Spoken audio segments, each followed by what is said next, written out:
Yo, what is going on, guys? My name is RSBot 2.0 and today I'll be showing you how to Twixtor a high-speed video. What I mean with a high-speed video is just a video which has more than 99 frames per second, or something more as something more as 99 frames per second will be good. I know there are quite a lot of troubles with editing videos in After Effects, which have more than 99 frames per second. I don't know why it is. It's just a bug of After Effects itself. So what you want to do is open up After Effects and drag in your clip. I'll be showing you that this video has 500 frames per second, so I'll be showing you how to edit that and Twixtor it. So what you want to do is import your clip into After Effects after you've opened up After Effects, of course, and then go ahead and click right on this video. Make sure you just hit right on this video. Do not make any composition or anything, or it will mess up this thing. So be sure, I'll repeat, be sure to just hit right and go to that. Go ahead and go to interpret footage and go to main. Hit this button and hit oh yeah, this also depends on what FPS your video has. So what I want for my video is creating a I'll make it 10 times slower because I have a 500 frames per second video. So now I'll make it 10 times slower, so I'll have to put over here 50 FPS. It's kind of weird to understand, but if your video has, for example, 500 frames per second and you want to make it 10 times slower, you have to put over here a 50 FPS video, so that's 10 times slower than your original video, of course. It's weird to understand, but I hope you guys kind of understand what I mean. Yeah, after you've interpreted your footage, what you want to do is just drag it over here and get Twixtor and drag it over here. So what I did was creating my footage at 10 times slower. So now what I want to do is, of course, make it 10 times faster to make it back to normal speed, because I don't want to watch a whole video watching it 10 times slower the whole time. So go ahead and go to your video, go ahead and put Twixtor on it. Go to input frame rate. This is just your frame rate your video originally had. So for me it was a 500 frames per second, so I'll put 500 over here. Go ahead and take this button, go to effects, go to Twixtor output, go to output control, and then go ahead to speed and make it 1000. The reason why I picked 1000 is because I want to my video is, like I already said before, my video is 10 times slower. So what I want to do is, of course, make it 10 times faster, and 10 times faster than 100 is, of course, 1000. So make it 1000 and my video will be back to normal speed. So now I want to skip to the part where I want to start my Twixtor. So I'll go ahead and go to where I got my double kill over here. So somewhere here will be fine. So what I want to do is tick this button again. Just tick this button after you've created your video back to normal speed.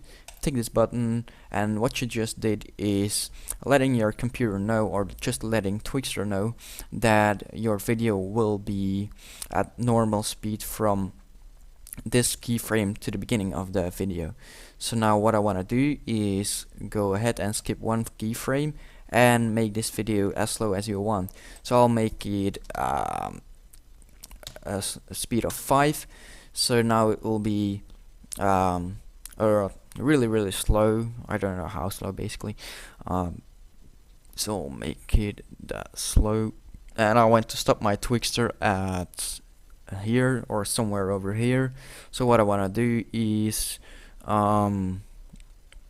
tick this button, and what I just did with that is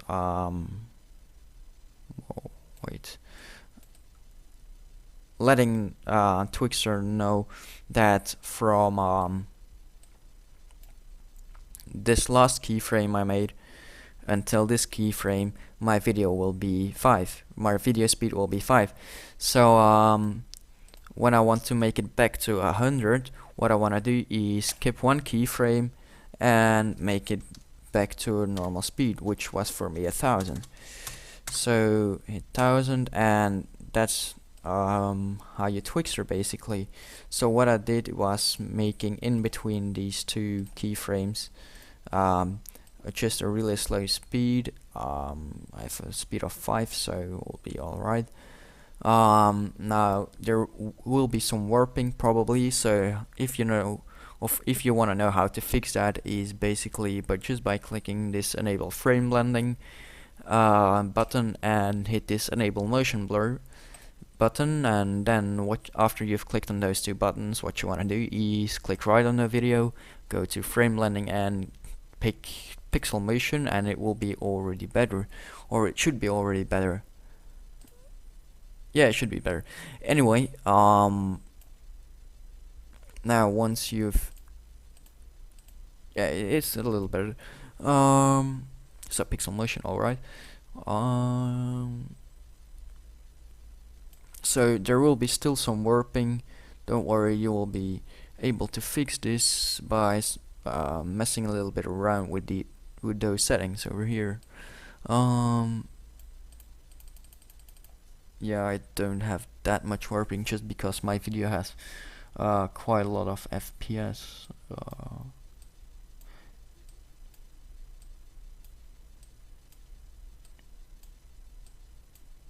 Okay, I saw some warping over here. So as you can see, there is a little warping at the scope here.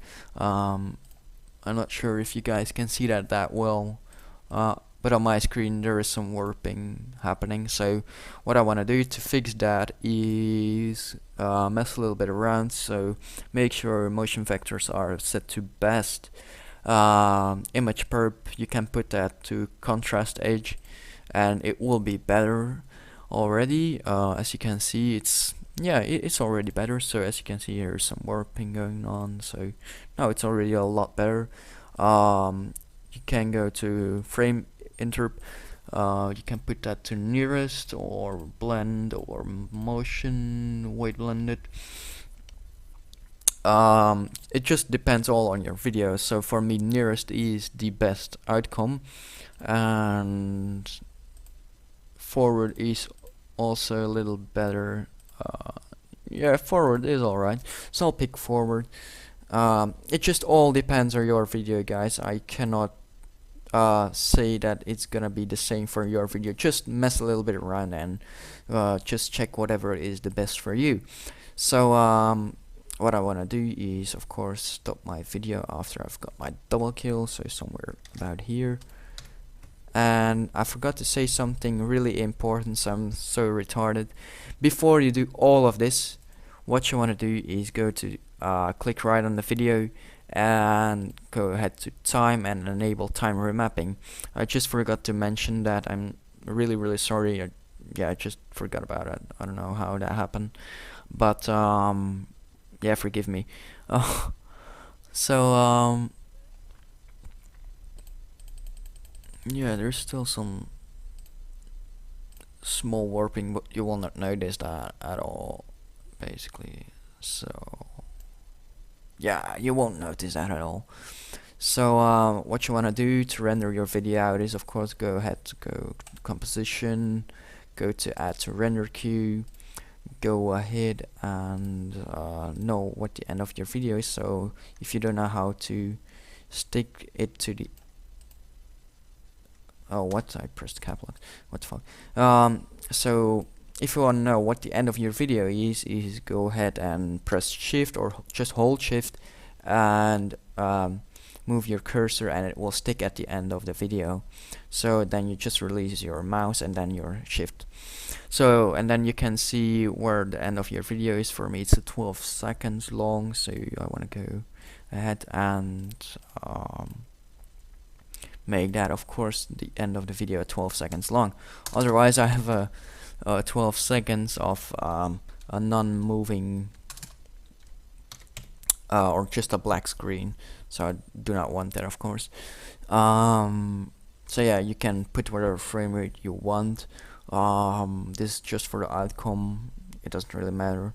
I would suggest just 30 frames per second because YouTube only can go to 30 frames per second. Just hit OK and go ahead and output models. Go ahead and take this, and if you have audio, take this. But I don't have audio, so I don't know how to take it. And then take that, and wherever you want to save it, so I'll just call it double and hit render. So yeah, that's how you basically Twixtor a high-speed video. I hope you guys learned something today, and if there are any questions, feel free to comment in or post your comment in the comments below, and I'll see you guys in the next one. Peace out.